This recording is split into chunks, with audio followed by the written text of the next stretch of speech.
Bloomberg Audio Studios. Podcasts, radio, news.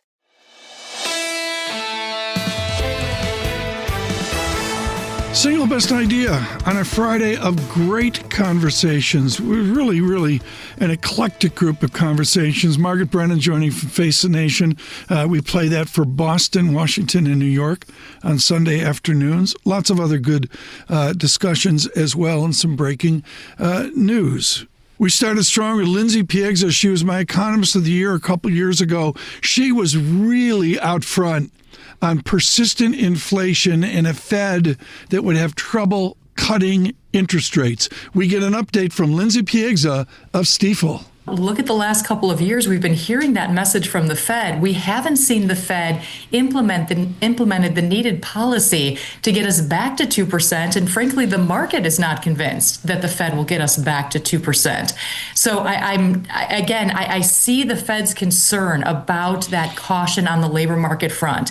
And certainly, I don't deny the fact that we have seen top line job creation cool.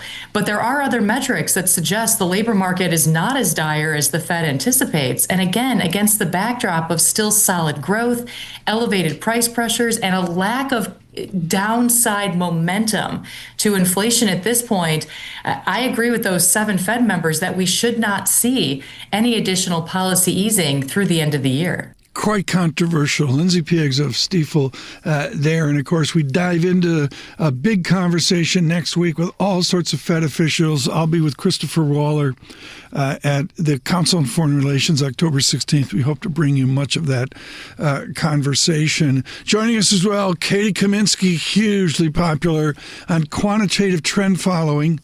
Up at Alpha Simplex. Here's Katy Kaminski on the oddities of this market. We have seen some idiosyncratic movements in the dollar. So you're seeing certain currencies like the Swedish kroner, the Turkish lira, kind of gaining some ground on the dollar. My view on this is it's a trend that is sort of petering out. So it's losing some of its strength.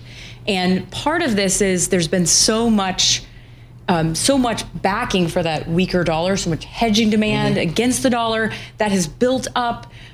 We also have rate cuts on the horizon, which is also very negative for the dollar. Yeah. So I'm not saying that I'm positive on the dollar yet because of that, but it is a trend that, as Tom would say, losing some of its convexity.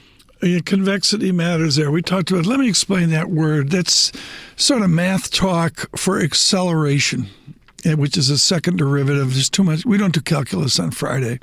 But convexity is where things pick up, things accelerate, things get faster.